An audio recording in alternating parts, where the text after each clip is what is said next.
திருப்பரங்குன்ற மலை 172 ஏக்கர் தமிழக அரசு அளந்து சென்ட்ரல் கவர்மெண்ட் கையில் கொடுக்க முயற்சி எடுத்துட்டு இருக்கு. முயற்சியில் எடுத்துட்டாங்க அளக்குறாங்க. ஜிஆர் சுவாமிநாதன் அவர்களே அவரும் இன்னொரு பெஞ்சும் சேர்ந்து இல்லை அளக்கணுன்ட்டு ஒரு ஆர்டர் போட்டாங்க போன திமுக கவர்மெண்ட் கண்டுக்கல. அட்லீஸ்ட் அதுக்கு ஒரு நன்றி. பல விஷயத்துக்கு திமுக திட்ட போகிறேன், சும்மா இங்கே சொம்பு கிம்பெல்லாம் தூக்கிட்டு வந்துடாதீங்க. திமுகவுக்கு திட்டு உண்டு இப்போ. ஆனால் தாவேக்கா அதுக்கு மேலே ஒரு படி போயிடுச்சு. நிர்மல்குமார் திருப்பரங்குன்றம் எம்எல்ஏ ஒரு படி போயிட்டாரு. 172 ஏக்கர் இப்போ அளந்து நம்ம முருகனை இந்த ஜெய்ஸ்ரீராம் கிட்ட கொடுக்க போறாங்களாம். அவன் திருப்பரங்குன்றம் கோயிலுக்கு வரான், ப்ரொட்டஸ்ட் பண்ண அங்க ஜெய்ஸ்ரீராம் கோஷம் போடுறான். கொடுத்துரு, முருகனை கொடுத்துரு, அடமானம் வச்சிரு, போ, வெய். ஆனா கொடுமை என்னன்னா, இந்த தர்காவுக்கு போற பாதை, நெல்லித்தோப்பு, இது மூணுமே முஸ்லிமுக்கு சொந்தமானதுன்ட்டு சுப்ரீம் கோர்ட் லண்டன் பிரிவி கோர்ட் அப்போவே தீர்ப்பு எழுதி வச்சாச்சு. இது செட்டில்டு டாக்டரின். இதுல யாரும் நோண்ட வேணாம், யாரும் பெருசா புடுங்க தேவையில்லை எதுவுமே. பட் நவாஸ் கனி அங்க உட்காந்து இது எப்படி ஆரம்பிச்சதுன்னா, டிஎம்கே ஆரம்பிச்ச கதை இதெல்லாம். இந்த சேகர் பாபு இருக்கா, அப்படி இல்லை, சேகர் பாபு அந்த ஆள்லாம் டிஎம்கே ஒழிச்சு கட்டுவான்ட்டு முடிவே பண்ணிட்டான் அந்த ஆளு. அந்த சேகர் பாபு கிட்ட இருக்கிற டிபார்ட்மெண்ட் ஹெச்ஆர்என்சி, அந்த ஹெச்ஆர்என்சி டிபார்ட்மெண்ட் என்ன பண்ணுதுன்னா, அங்கே ஒரு போர்டு போடுது, இங்கெல்லாம் கடை வெட்டக்கூடாதுன்ட்டு. காலகாலமாக வெட்டிட்டு இருக்காங்க அந்த தர்காவை. அதில் பிரச்சனை ஆரம்பித்தது, அந்த பாதை போது இல்லை நவாஸ் கனி, அந்த பாதை தர்காவுக்கு போகிற பாதை, அதில் நவாஸ் கனி உட்காந்து பிரியாணி சாப்பிட்றாரு. அது பீஃப் பிரியாணியாக இருக்கலாம், மாட்டு பிரியாணியாக இருக்கலாம், ஆடு பிரியாணியாக இருக்கலாம், உனக்கு என்ன போச்சு.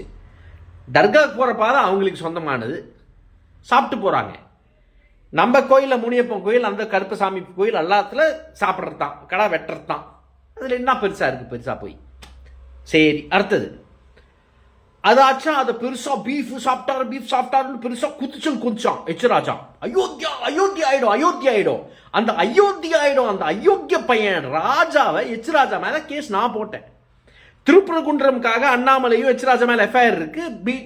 திமுக சமன் கொடுக்கல. அதுக்குன்ட்டு ஸ்டாலின் போய் 2 தாட்டி போய் ஹாஸ்பிட்டலில் பார்த்துட்டு வர்றாரு எச்ராஜாவை.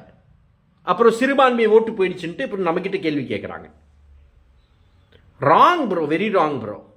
சரி, தாவேக்கா வந்தது, இவர் தான் முஸ்லீம் ஓட்டு கேட்டு தான் ஆட்சிக்கு வந்திருக்காரு. விஜயும் குல்லா போட்டிருந்தாரு, அங்கே போனார், மாஸ்கில் மைக் சொன்னார், எக்காரணத்துக்கும் அலோவ் பண்ண மாட்டேன், சங்கி பசங்களை அலோவ் பண்ண மாட்டேன், இங்கே கலவரம் மதத்து பேரில் கலவரம் அலோவ் பண்ண மாட்டேன்னு சொல்லிவிட்டு இப்போ அளந்து கொடுக்குறாரு சென்ட்ரல் கவர்மெண்ட் கிட்ட. ஐயா எடுத்துக்கோங்க ஐயான்ட்டு.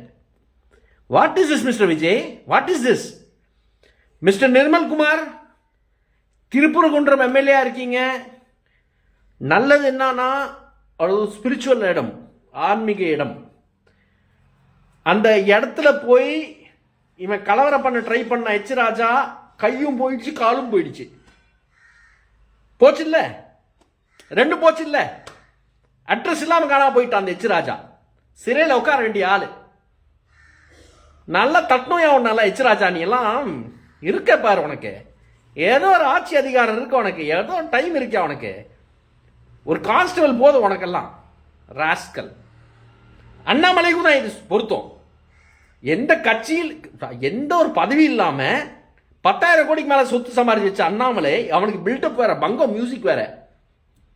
சேட்டுக்குட்டியே ஜாக்கிரதை நீ எல்லாம்.